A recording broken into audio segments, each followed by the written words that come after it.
धाकड़ खबर, बेखौफसुमा बेबाक अंदाज।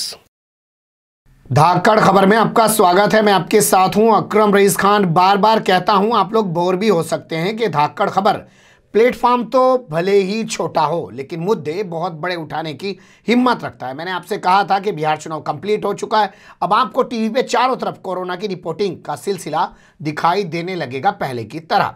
तो वो सिलसिला लगातार जारी है, लेकिन मैं उस सिलसिले को लेकर बात नहीं करना चाहता हूं, असल कोरोना को लेकर बात करना चाहता हूं। दिल्ली में कोरोना तेजी से बढ़ रहा है, तीसरी लहर आ गई है। हालांकि यहां के स्वास्थ्य मंत्री इस बात से इनकार कर रहे हैं। कांग्रेस के प्रदेश अध्यक्ष कह रहे हैं कि ये लोगों की आंखों पर पर्दा डालने की कोशिश कर रहे हैं। लहर बहुत तेजी से चल रही है, अभी गई नहीं है।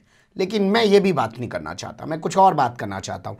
एचएम यानी कि हमारे देश के होम मिनिस्टर यानी कि अमित शाह, उन्होंने दिल्ली के सीएम यानी कि अरविंद केजरीवाल के साथ मुलाकात की। मुलाकात में तय हुआ कि डॉक्टरों की संख्या बढ़ाई जाएगी और इस काम के लिए जो पैरामिलिट्री फोर्सेज हैं उनके डॉक्टरों को लाके दिल्ली में लगाया जाएगा। तो यहीं से हमारी खबर शुरू होती है साहब कि भैया पैरामिलिट्री फोर्सेज के डॉक्टरों को लाके लगाओगे, यानी कि आपातकाल स्थिति जैसी स्थिति दिल्ली में बन गई है।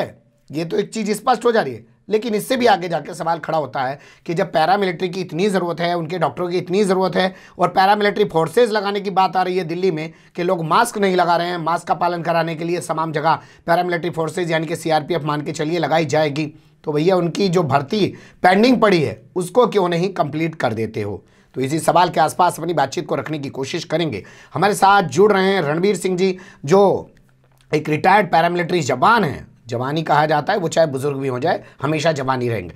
तो वो जवान हैं और वो आजकल मुद्दा उठाए हुए हैं जो पैरामिलिट्री फोर्सेज की भर्ती होनी है। 60,000 पदों पे पेंडिंग पड़ी हुई है, उसको लेकर आपने देखा होगा अभी हाल फिलहाल में हमने उनसे बात की। उन्होंने बताया था 12 नवंबर को दिल्ली के राजघाट पर वो प्रदर्शन करेंगे, लेकिन करने नहीं दिया गया। सब समझ रहे हैं ना। खैर छोड़िए उस सब बातों को, लेकिन अभी शुरुआत करते हैं जो ये ताज़ा मुद्दा है कि पैरामिलिट्री फोर्सेज की कितनी ज़रूरत है। बहुत शुक्रिया सर हमारे साथ जुड़ने के लिए। जी धन्यवाद बहुत बहुत इस गंभीर मुद्दे में बात करने के लिए। धाकड़ खबर की तरफ को चलो। ये आपको भी, आप भी सलाम के हकदार हैं और आपको ही असल सलाम किया जाना चाहिए, क्योंकि देश के असल चौकीदार जो है वो पैरामिलिट्री फोर्सेज होती है। सेना तो काफी पीछे होती है। क्यों गलत बोल रहा हूं बॉर्डर पे? बिल्कुल, चाहे बाढ़ हो, भूकंप हो, इलेक्शन हो, अभी बिहार का इलेक्शन था, या जितनी भी प्राकृतिक विपदाएं आए, या दिल्ली में आप देखे होंगे आगजनी लूटपाट काफी हुई थी। तो जहां भी देखो, चाहे सरहदों की चाक चौबंद चौकीदारी हो, तो पैरामिलिट्री देश में इस तरह की विपदाओं में सबसे पहले याद की जाती है। एक बड़ी बात, क्या सिर्फ नाम के पैरामिलिट्री हैं या वाकई में आप लोग अर्धसैनिक हैं? होते भी हैं अर्धसैनिक या सिर्फ सैनिक ही हैं? सर ये अर्ध नाम जहां भी आ गया, चाहे अर्ध नारेश्वर, अर्ध नगन, अर्ध सैनिक, अर्ध बल, जो भी है, आधा जहां लग गया तो आप समझ सकते हैं कि हमारा नाम तो इसी तरह का है। अब दिवाली मनाने माननीय प्रधानमंत्री जी सरहद पे गए थे, प्रशंसा तो भूरी भूरी की, लेकिन दिया कुछ नहीं। जबकि ढिंढोरा अक्सर पीटते हैं कि हम 1 रैंक 1 पेंशन दे चुके हैं, जबकि जो वास्तविक चौकीदार हैं उनकी तो पेंशन ही नहीं। एक बारीक सा सवाल आपसे पूछना चाहता हूं, ईमानदारी से जवाब देंगे तो अच्छा लगेगा और हमारे दर्शकों के पास एक जानकारी जाएगी। मैं अकरम रईस खान हूं, क्या मैं पैरामिलिट्री की या मिलिट्री की वर्दी पहन सकता हूं जिस तरीके से प्रधानमंत्री नरेंद्र मोदी ने पहन ली? अब माननीय प्रधानमंत्री जी हैं, वो चाहे जो करे। दरअसल वर्दी तो वही पहन सकता है जिसने 1 साल ट्रेनिंग ली हो। लेकिन जहां तक देश की आन बान शान है माननीय प्रधानमंत्री जी, अब वो तो पहन ले तो कोई बात नहीं। यहाँ तो सचिन तेंदुलकर और वो जो अभी रिटायर हुए हैं अपने झारखंड के धोनी साहब, वो भी पहन लेते, उनको भी कर्नल कौन सा पद दे दिया जाता है। तो खैर हम ये तो नहीं कहेंगे कि भाई वो हमारी आन बान शान है, लेकिन जब बीएसएफ की वर्दी पहन ली तो बीएसएफ को मिलने वाली सुविधाएं देने के वो हकदार हैं। उस घोड़े पे, उस ऊंट पे, उस तोप पे बैठे हैं। बीएसएफ आपको ताजुब होगा कि 3 अंग है बीएसएफ में जी। मैरीन विंग, उनके अपने जो है शिप है जो जी। बांग्लादेश बॉर्डर पे वहां पे सुबरबन में जो है वो पेट्रोलिंग करते हैं। जी। आर्टिलरी विंग है जी। जो ये तोप गोले छोड़ते हैं, ये बीएसएफ के जवान छोड़ते हैं पाकिस्तान की तरफ। जी। और एयर विंग है। आप तीनों विंग के बीएसएफ इतनी बड़ी फर्स्ट लाइन ऑफ डिफेंस है।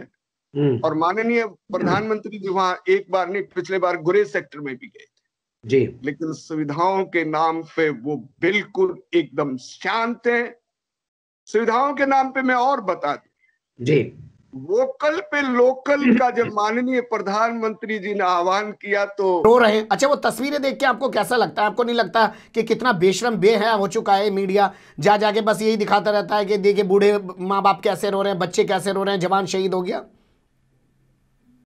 जब इस तरह की शहादत की बात आती है तो इनको एक मुद्दा जरूर मिल जाता है, घड़ियाली आंसू बहाते हैं। लेकिन शहीदों को मिलने वाली, खासकर हमारे अर्धसैनिक बलों के शहीद परिवार आज किस हालत में, उनके बच्चों की शिक्षा दीक्षा है, चाहे स्वास्थ्य है, तो वो आज किस हाल में है, सरकार इस बारे में बिल्कुल नहीं है। अब हम मेन मुद्दे पे अगर एक बार फिर से आए, आएंगे मैन मुद्दे पे, लेकिन इसी पे रहते हैं क्योंकि आपने बहुत भावनात्मक मुद्दा छेड़ दिया है। क्या शहीद का दर्जा मिलता है क्या पैरामिलिट्री वालों को जी? नहीं नहीं नहीं नहीं नहीं, ये बोलते हैं कि शहीद का तो गवर्नमेंट ने तो दिल्ली हाई कोर्ट में एफिडेविट दिया था कि शहीद नाम का कोई शब्द ही नहीं है। तो आप उसको डिक्शनरी से हटा दीजिए ऑक्सफोर्ड वालों को बोल के। अच्छा, हिंदी का शब्द डिक्शनरी में हटवाएंगे ऑक्सफोर्ड की? और क्या कीजिए भाई, शहीद का जब शब्द का खुद गवर्नमेंट एफिडेविट हाई कोर्ट में दिए हैं सर, आप देख लीजिए गूगल पे कि भाई शहीद शब्द का कोई इस्तेमाल नहीं होता, तो फिर हम यानी कि मरते रहो प्यारे फोकट में। चलिए अब आते हैं अपने मुद्दे पर। मुख्यमंत्री और गृह मंत्री की मीटिंग होती है, तय किया जाता है पैरामिलिट्री फोर्सेज के जो डॉक्टर्स हैं उनको लाके दिल्ली में लगाए जाएंगे ताकि लोगों को कोरोना से बचाया जा सके। साथ ही पैरामिलिट्री फोर्सेज के जवान लगाए जाएंगे ताकि लोग मास्क लगाने का सही से पालन कर सकें। ये खबर सुन के आपका मन कितना प्रसन्न हुआ? तो है, तो इसमें से 3/4 युवा ओवरेज हो जाएंगे। उसका जिम्मेदार कौन? केंद्रीय अर्धसैनिक बलों में तो सिपाही के पदों की है, साथ में ऑफिसर्स की बहुत भारी कमी है। तो सरकार को हम तो चाहेंगे कि राजघाट पे 12 नवंबर को हम धरना प्रदर्शन किए, जिसमें पेपर्स जो कह रहे हैं, पेपर्स में निकला है, अमर उजाला को मैं क्लियर करना चाहूंगा, जिसने कहा कि 5,000 से ज्यादा जो है युवा राजघाट पे उमड़े। लेकिन आपको मालूम होना चाहिए कि हमको तो एक ही दिन पहले बुला के और पुलिस प्रशासन ने कह दिया कि ये धरना प्रदर्शन नहीं होगा। अरे साहब, नहीं होगा कोई बात नहीं, लेकिन क्या आप ये बात 5 दिन पहले या 7 दिन पहले भी कह सकते थे? क्योंकि हमने नोटिस, और फिर अपने लिए नहीं, युवाओं के लिए आज चाइना ड्रैगन सरहदें आज सुलग रही हैं। अगर इन 85,000 युवाओं को और बर्फीले हिमालय पे तैनात कर दिया जाए तो साहब, धाकड़ साहब, ड्रैगन भी हड़बड़ाएगा और पाकिस्तान को भी पता चलेगा जो वो कर रहा है सरपत पे, उसको उसकी औकात का अंदाजा हो जाएगा। लेकिन आपसे एक चीज़ के लिए माफ़ी मांगना चाहता हूँ दिल से। अमर उजाला ने छापा, आपने उसको अप्रिशिएट किया, अच्छी बात है। जो लोग आपको दिखाते हैं, लिख रहे हैं, उनको अप्रिशिएट किया जाना चाहिए। लेकिन जहां भोंपू मीडिया वाले नहीं पहुंचे, वहां अकरम रईस खान और धाकड़ खबर भी आपकी उस कवरेज करने के लिए नहीं पहुंचा। उसके लिए हम दिल से आपसे माफ़ी मांगते हैं। नहीं, दे रहा है दुरुस्त आए, धाकड़ खबर दे रहा है दुरुस्त आए। बहुत अच्छी बात है कि आपने मसला जो है लाए हैं, और ये समय की मांग है कि भाई केंद्रीय अर्धसैनिक बलों पे इस प्रकार के हथौड़े ना चलाए जाएं। सबसे पहले हमने पीएम केयर फंड में पैसा दिया था साहब, देश को मालूम होना चाहिए। हमने लोकल से वोकल किया, हमने आपकी संसद को बचाया, आपने हमारी पेंशन बंद कर दी। हमारे लिए कोई मेडिकल सुविधा नहीं है। CGHS डिस्पेंसरी है सर, लेकिन जब दूर दराज के क्षेत्रों में डिस्पेंसरी नहीं है तो ये भी एक, तो हम चाहेंगे कि भाई केंद्रीय अर्धसैनिक बल पैरामिलिट्री के वास्तविक चौकीदारों के बारे में सरकार, मुझे नहीं लगता कि पिछले 6 साल में सरकार ने ऐसा कुछ नहीं किया, सिवाय हम देश के लिए मरते जरूर हैं, शहीद नहीं होते, मरते हैं सर हम लोग जी।